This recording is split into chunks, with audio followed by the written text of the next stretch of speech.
Congress party ఇచ్చిన మాట కట్టుబడి ఉండే పార్టీ అని స్పష్టంగా చెప్తా ఉన్నాం. ఇవాళ వాళ్ళు పెట్టినటువంటి బడ్జెట్ చూస్తే బడ్జెట్ బారెడు, ఖర్చు చారడు.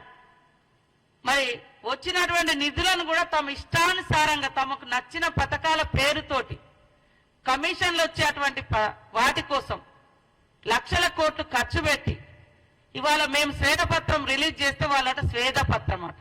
ఏడ కష్టపడ్డారు? ఎవరి త్యాగాల మీద వచ్చింది ఇది? తెలంగాణ బిడ్డల త్యాగాల మీద వస్తే, ఉద్యమాల మీద వస్తే, ఉద్యమకారులను అణిచివేసిన చరిత్ర, ఉద్యమం చేసుకోకుండా ఒక ధర్నా చౌక్ లేకుండా చేసిన 420 మీరు, మేం కాదు. ఇక్కడ కాంగ్రెస్ పాలనలో ప్రజాస్వామ్యము కనబడుతుంది కాబట్టి ప్రజలందరూ స్వేచ్ఛగా ఉన్నారు. అనేక రకాల దుష్ప్రచారాలు చేసి తమ యొక్క వ్యక్తిగత స్వార్థం కోసం కాంగ్రెస్ పార్టీ మీద దుష్ప్రచారం చేస్తా ఉన్నారు. ఇది మంచిది కాదు. ఇలాంటి దుర్మార్గపు విధానాలను ప్రజలు సహించరు అనే విషయాన్ని గుర్తుపెట్టుకోండి. ప్రజలారా ఆలోచించండి. ఇవాళ బంగారు తెలంగాణ బంగారు తెలంగాణ అంటే నిజంగానే అందరికి భ్రమ కల్పించారు తప్ప ఆడికి పోతే 6 లక్షల కోట్ల పైగా అప్పుల తెలంగాణ మిగిల్చిరు. కేసీఆర్ ప్రభుత్వం గతంలో బంగారు తెలంగాణ అంటే నిజంగా దేశమంతా బంగారం అనుకున్నారు. మనం కూడా ఇక మనకు రాకపోతుందా అని ఒకసారి రెండోసారి అవకాశాలు ఇచ్చారు. కానీ ఒక్కొక్కరి మీద లక్షల కోట్ల రూపాయలు ఈ రాష్ట్రం మీద పెడితే ఇది అని చెప్తానట అది రాష్ట్రానికట అవమానం అంట. ఆదాయం మీకు వచ్చింది, లగ్జరీ జీవితాలు మీకు వచ్చినాయి, దోసుకున్నది మీరు. ఆ నెపమంతా కూడా తెలంగాణ ప్రజలు మోయాలన్నట. అది ఉన్నది ఉన్నట్టుగా మాట్లాడితే తెలంగాణను అవమానించినట్ట. నువ్వు చేసిన తప్పుకు తెలంగాణ ఎందుకు అవమానపడుతుంది? నువ్వు చేసిన అప్పులకు తెలంగాణ ఎందుకు తలదించుకుంటది? అంటే వీళ్ళే ఇక తెలంగాణ ప్రజలు మరి ఇప్పుడు 6 లక్షల కోట్లు పడ్డాయి, ప్రజల మీద భారం పడుతుంది. మరి ఇవన్నీ నువ్వు కట్టుతావా? ఉన్న శ్వేతపత్రం మేము విడుదల చేస్తే శ్వేతపత్రం అంట. ఎంత దుర్మార్గంగా వీళ్ళు తెలంగాణ ప్రజల యొక్క ఆత్మగౌరవాన్ని, అవసరాలను వారి యొక్క రాజకీయ ప్రయోజనాలకు వాడుకొని వాళ్ళ తప్పులను కప్పిపుచ్చుకునే ప్రయత్నం ఎలా చేస్తున్నారో తెలంగాణ ప్రజలు కూడా గ్రహించాలని మేము కోరుతా ఉన్నాం. 10 సంవత్సరాల్లో అనేక వాగ్దానాలు ఇచ్చి ఏది కూడా ఇదే ప్రభుత్వము ప్రతి ఒక్కరికి ఇల్లు అని చెప్పారు, ఇంటికో ఉద్యోగం అన్నారు, దళితుల 3 ఎకరాలు అన్నారు, కేజీ నుంచి పీజీ అన్నారు, ఏకకాలంలో రుణమాఫీ అన్నారు. ఇట్లా చేస్తే వాళ్ళ 420 చాలా ఉన్నాయి. మేము ఆ 10 సంవత్సరాలలో ప్రజలు ఎదురు చూసినట్టుగానే మేము కూడా ఇక చేస్తారని చూసాం. ప్రజలు మీ ద్వారా కావట్లేదని మాకు అవకాశం ఇచ్చారు. మా ద్వారా ఏమైతుందో ప్రజలు ఎదురు చూస్తున్నారు. కానీ మీకు ఆ కుతూహలం ఆగడం లేదు. కాంగ్రెస్ నిజంగా చేస్తుంది కాబట్టి ముందే బ్యాడ్ ఇంప్రెషన్ క్రియేట్ చేయాలని ఇలాంటి దుష్ప్రచారాలకు ఒడిగడుతున్నారు. ప్రజలారా ఆలోచించండి. ముఖ్యంగా మహిళలకు రేపు 2500 స్కీమ్ వస్తుంది, 500 గ్యాస్ వస్తుంది. ఇవన్నీ వస్తే ఇంకా మాకు ఇక ఎంపీ ఎలక్షన్లో కావచ్చు భవిష్యత్తులో ఉనికే ఉండదని ముందే ఒక తప్పుడు సమాచారాన్ని, తప్పుడు ప్రచారాన్ని ప్రజల్లోకి తీసుకెళ్తున్నారు.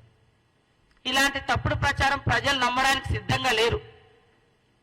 కాబట్టి ఖచ్చితంగా కాంగ్రెస్ పార్టీ ఇచ్చిన ప్రతి మాట నిలబెట్టుకునేటువంటి ప్రయత్నంలో ఒక్కొక్క అడుగు ముందుకేస్తున్నాం. నువ్వు 10 ఏళ్ళైనా అమలు చేయలే, మేము 10 రోజులలో ఒక్కొక్కటి చేస్తున్నాం. మీరు ఆన్లైన్ సెంటర్ల పేరుతోటి మరి మీ సేవల కాడ, జిరాక్సుల కాడ రోజుల తరబడి నిలబడితే ఇల్లులు గతిలేవు. 6 లక్షలతో ఇల్లు అని చెప్పి 3 లక్షలకు తగ్గించిన ఘనత మీది. 10 ఏళ్ల కింద 6 లక్షలు అన్నావు, 10 ఏళ్ల తర్వాత సిమెంట్, స్టీల్ అన్ని రేట్లు పెరిగినాయి, కట్టుబడి రేట్లు పెరిగినాయి, 3 లక్షలకు తగ్గించింది మీరు. ఇట్లాంటి చెప్పుకుంటూ పోతే అనేక మీది ఉంది. కాబట్టి ఎవరు కూడా నమ్మడానికి సిద్ధంగా లేరు. ఖచ్చితంగా 420 ఏదైనా ఉంది అంటే ఈ దేశంలో కేసీఆర్ పార్టీ, బీఆర్ఎస్ నాయకులు, కాంగ్రెస్ కాదు. కాబట్టి ప్రజలందరూ గమనించాలని కోరుతూ ఈ దుష్ప్రచారాన్ని ఎక్కడికక్కడ ఎండగట్టాలి. టీఆర్ఎస్ పార్టీకి మేము ఒకటే సూటి ప్రశ్న వేస్తున్నాం. ఇప్పుడు ఇందాక శ్రీధర్ బాబు గారు అడిగినట్టుగా మహిళలకు ఫ్రీ బస్సు వద్దా, మహిళలకు 2500 వద్దా, ఇంట్లో 500 గ్యాస్ సిలిండర్ ఇవ్వద్దా? మరి మా హామీలు అమలు కాని హామీలు అని అన్నారు. మేము 15,000 రైతు బంధు అంటే మీరు 16,000 అన్నారు. మేము 2,500 మహిళలకంటే మీరు 3,000 అన్నారు. మేము 4,000 పింఛన్ అంటే మీరు 5,000 అన్నారు.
గాంధీ భవన్లో పోయిన కరెంటు బయట కాదు అది.